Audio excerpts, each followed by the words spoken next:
day 6 of my slide guitar journey, and today is going to be all about pitfalls that I've experienced on this journey. And I'm going to go through 6 pitfalls that hopefully we can learn from each other. I'm going to demonstrate what happens if I do them, what happens if I don't do them, what I'm thinking about, stuff like that. Even going to demonstrate something using this violin. So yeah, stay tuned and like and subscribe. The first thing I want to talk about is how the violin is similar to slide guitar in that it does not have any frets, right?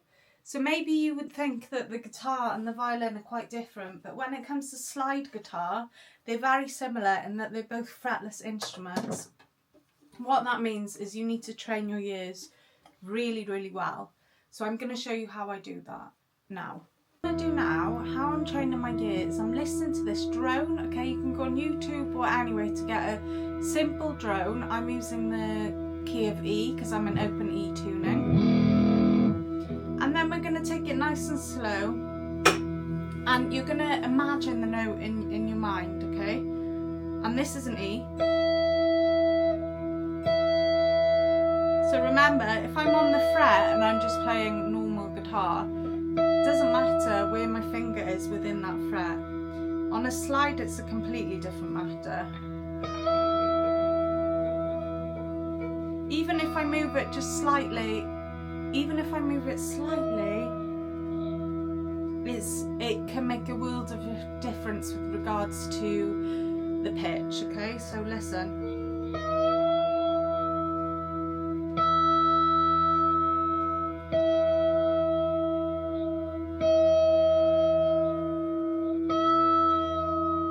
That's all within the same fret, okay? So what I generally do is I'm gonna overshoot, so that's too much, but I'm gonna come back slowly and really try to focus on that sound against the drone.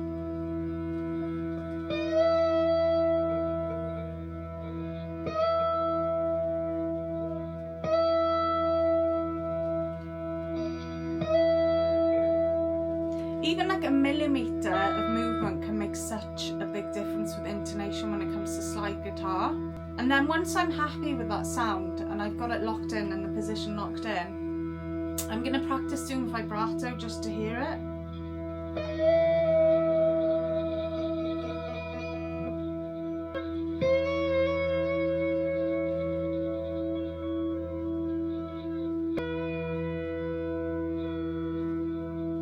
Tiny little adjustments. Look at how little my hand is moving and how much of a big difference it makes, right? Look.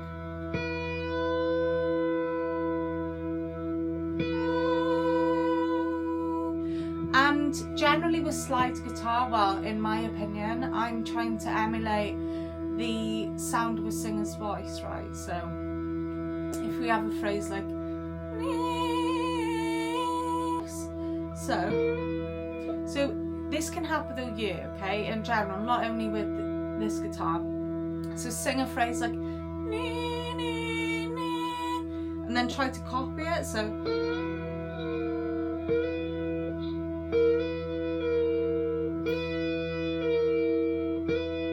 see, on the first one there, I went too low, so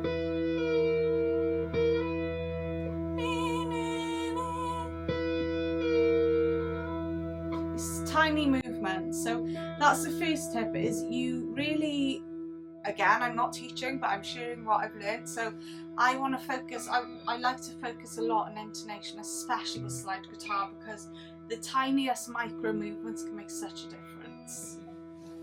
The second thing that I've discovered that a lot of new slide guitarists seem to do, not including myself because I'm aware of it, but using too much vibrato. So well, obviously it's a creative pursuit, so you know, use it as you want, but I mean, if you're aware of it and not getting the sound you want, then maybe it's because too much vibrato is being used. So for example, in a phrase like this,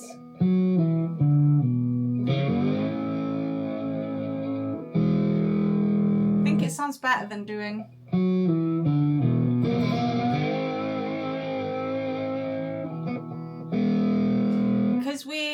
we're sort of like, we're leaning into the note and then doing the vibrato and then letting it go, rather than, you know, it's like a bit of spice. You don't want to just overwhelm the dish, do you? So it's like, use it sparingly, yeah. So that's tip number 2. Tip number 3 is something that I'm going to talk about a little bit more in my video on mixing slide guitar and producing slide guitar. So it's basically not cranking the gain up loads. Listen, okay, so the gain is down a little bit here. Now I'm going to crank it up. You can get more details when the gain isn't like cranked up completely, you know. Crank it up. So yeah, it kind of is also like tied to personal preference, so how much gain you want. However, like that is something like for me, for this slide guitar stuff, I like it to be a bit more, yeah, a bit more subtle, I guess. And yeah, so I know the tendency is to make the gain quite high because you want that crunchy sound, but sometimes by lowering the gain you can get more clarity and more notes coming through, especially if you're playing like single string stuff. Right, so I touched a little bit about this topic in the first video or the second video, I believe, and basically it's about muting efficiently. Again, I'm learning. Let me demonstrate when I'm not muting and I'm playing a single string. You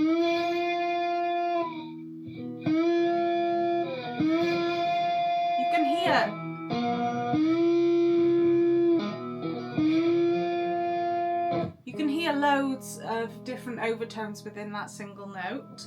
And now I'm going to mute. Sometimes it's subtle, but you can hear those different overtones when I'm not muting. So as I said, I go through this in another video. So I'm using this sandwiching technique, which is you're sort of pinching the strings either side of the string that you're playing. Also, another thing that I like to do, it's kind of connected with getting a nice tone, is I like to play fingerstyle. So not with a pick, but that's personal preference again. This next one is something I really see a big difference if you try to embrace this when this helped loads. So if you're struggling with slide guitar, I highly recommend that you think about this. It's basically the weight that you're pushing onto the string. If you think about this, it's really heavy, like not really heavy, but quite heavy. And if you look at how thin the strings are, so look, I'm gonna put loads of weight onto this slider now, okay? It's awkward, it doesn't feel like it's flowing. Now I'm just gonna put a little bit of weight onto it. It's a lot easier. Smoother, just all around a lot easier. So if you are struggling with slide guitar, I highly recommend that you think about this one. The final topic I want to talk about now, a common pitfall, is treating slide guitar like lead guitar. It's very different. It's a lot more intuitive. You have to, as I said, you have to sort of use your ear more. You have to like slide into notes. Like, it has a lot more motion in my opinion. I would say think about where you're going, like your destination notes. And like hang out on those notes longer, take your time. I mean, obviously it depends what style you're playing, but in general it's a very different approach to playing lead guitar and just playing very quickly and doing that sort of thing. So it's also very good if you want to use ambience and texture in your pieces. I'm working on a traditional music album at the moment, and the slide guitar is adding a lot of nice flavour into the album. So think about it as a foundational sort of bed for other things if you're a producer, for example. If you find this insightful, please like, subscribe and leave a comment with what you think or where to go from here. I truly believe this video series can teach people a lot as well as myself, and I think the value in talking about what you've learned is really valuable. So Diolch am gwrando and stay tuned for more episodes.